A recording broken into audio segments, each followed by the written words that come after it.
श्री रमेश विदुड़ी ji. Question number 41 sir, question number 41 sir.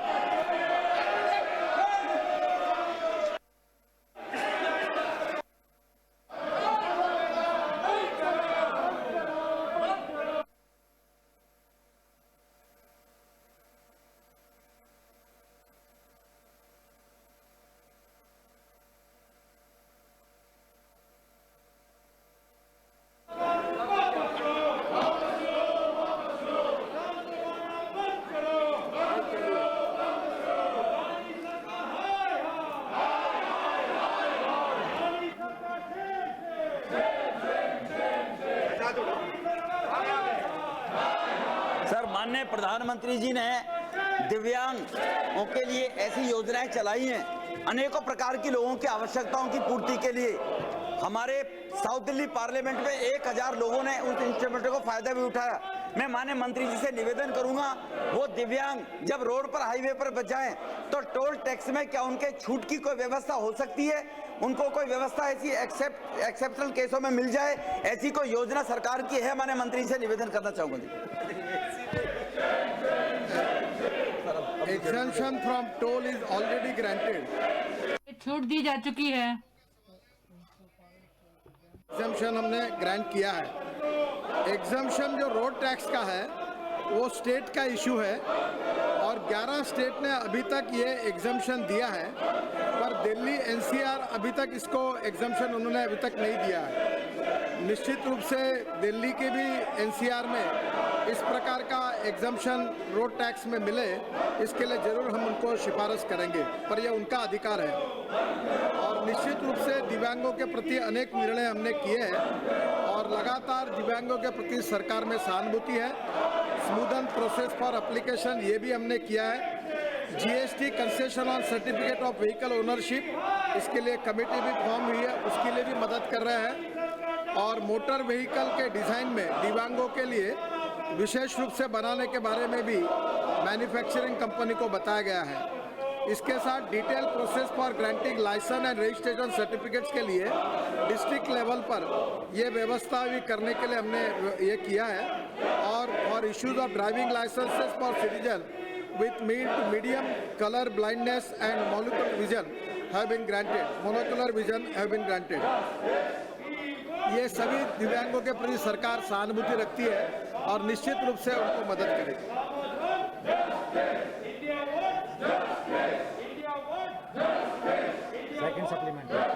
Second supplementary.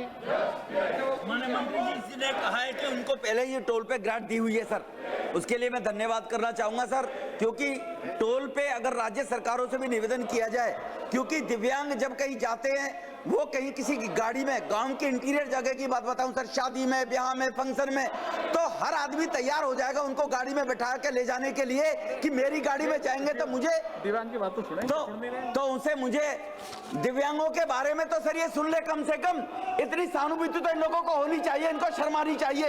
ये देश के दिव्यांगों के बारे में बातें हो रही है, सरकार निर्णय ले रही है, प्रधानमंत्री जी ने एयरफोन से लेकर और इतनी सहूलियतें दिव्यांगों को व्हील चेयर से लेकर इतनी फैसिलिटीज दी है, ये दिव्यांगों के मामले में भी लेकर शोर मचा रहे हैं सर, सरकार ऐसी निर्णय दे रही है। इसलिए सर उन लोगों को लोग गाड़ियों में बैठाकर ले जाके इज्जत से ले जाएंगे कि टोल पे मैं जाऊंगा तो मुझे टोल पर छूट मिलेगी, इसके लिए मंत्री जी का और मैं सरकार का बहुत बहुत हृदय से आभार व्यक्त करूंगा sir.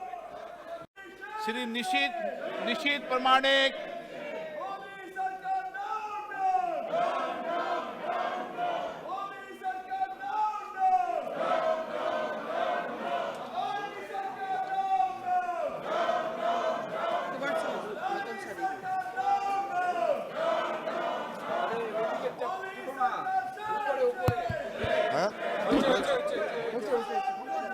Sir, my question is whether the government is implementing Bharatmala Pariyojana to contract road and border coastal areas and religious and tourist places in country. If so, the details and the present status thereof, the detail of the road constructed across the country under the Pariyojana till date, the funds provided for the purpose till date, and the detail of projects being implemented, completed and purposed under the Pariyojana in the country, state, UT wise.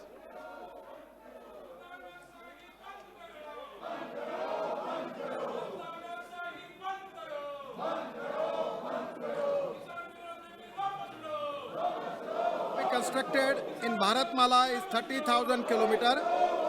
Length awarded up till now is 13,521 kilometer.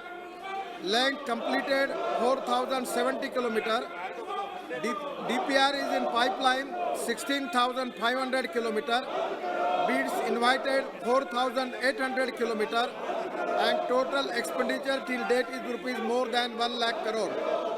In Bharatmala, we are already planning for making of 22 greenfield corridors with a total length of 7,600 kilometers. It includes 5 express highway and 17 access control corridors. The total cost is 3.30 lakh crore and 2,800 kilometers have been awarded out of 7,600 kilometers. About the Delhi-Mumbai Express Highway, is one of the important express highway in the country. It is the highest length in the country now. The total length of this highway is 1,350 kilometers. The cost is approximately up to 1 lakh crore and 1,86,000 kilometers worth rupees 67,000 crore contracts have been awarded. Sir, it's a pleasure and pride for me that NHAI in this Delhi-Mumbai Express Highway have already made an international record, world record. In a one day, 12,500 cubic meter of concrete was laid down on a stretch of 2.54 kilometer of 4-lane length on the Delhi-Mumbai corridor on 2nd February. This is to be a world record achieved in this construction period. In the week of 8 to 15 January 21, record highway construction of 534 kilometers was achieved.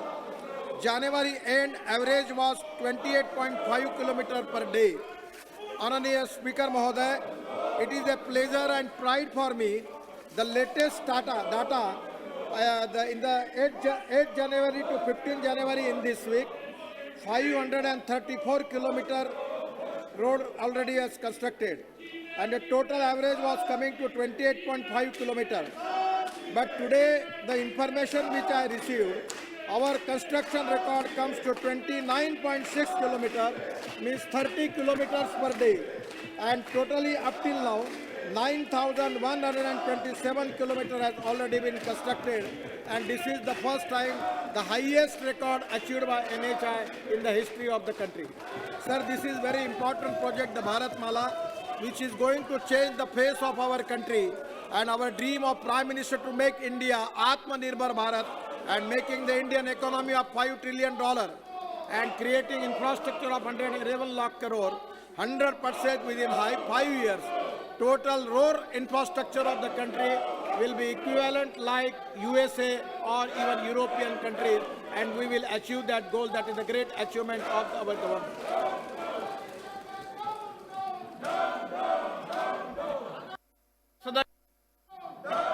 माननीय सदस्य, आप supplementary पूछना चाहते हैं? माननीय सदस्य प्रवेश वर्मा जी, माननीय मंत्री जी। सर, मैं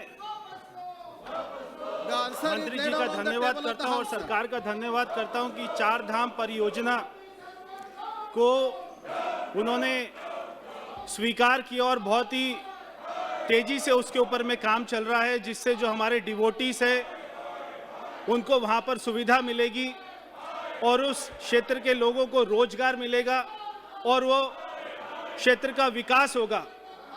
बहुत सारे ऐसे लोग भी हैं जो इन सारे स्थानों पर पैदल चलते और हमने तो बहुत सारे लोगों को देखा है कि लेट कर भी चलते। तो मैं माननीय मंत्री जी से ये कहना चाहता हूं कि क्या उन सारे लोगों को ध्यान में रखते हुए जो पैदल जाते हैं, क्या कोई फुटपाथ की भी कोई व्यवस्था की गई है ताकि उनकी सुरक्षा और सुविधा को ध्यान में रखा जाए और कोई एक्सीडेंट ना हो, जो लोग पैदल जाते हैं और जो लोग वहां पर लेट कर जाते हैं। तो क्या कोई फुटपाथ की भी ऐसी कोई व्यवस्था है?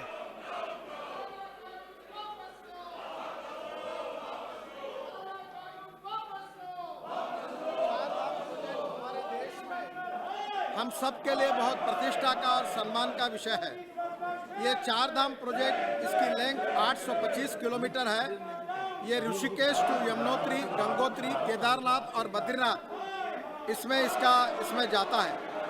इसके साथ साथ टनकपुर से पिथौरागढ़ सेक्शन जो कैलाश मानस सरोवर के लिए जा रहा है वो भी हम बना रहे हैं, जिसका करीब 85% काम पूरा हुआ है।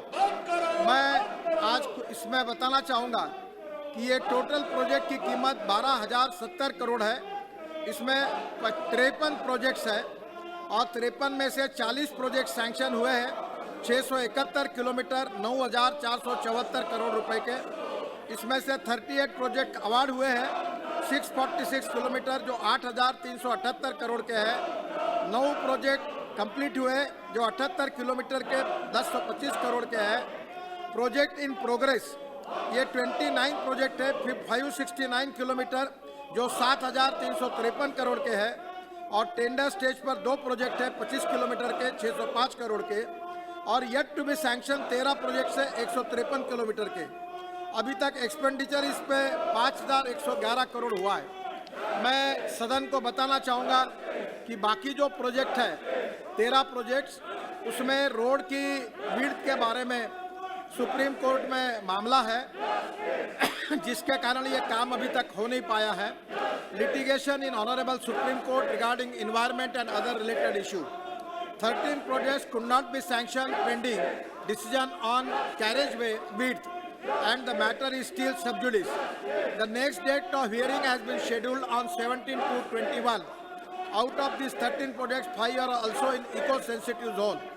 जहाँ तक सम्मानीय सदस्य ने जो बात कही है, मैं उनको विश्वास के साथ बताना चाहूँगा कि सुप्रीम कोर्ट की मान्यता से अभी हमारे डिफेंस मिनिस्ट्री ने भी एक एफिडेविट दिया है और रोड के विड्थ के बारे में ये स्ट्रेटेजिक पॉइंट ऑफ व्यू भी बहुत इम्पोर्टेंट होने के कारण मिलिट्री के इक्विपमेंट ले जाने के लिए उन्होंने जो एफिडेविट किया उसके ऊपर सुप्रीम कोर्ट का डिसीजन प्रलंबित है।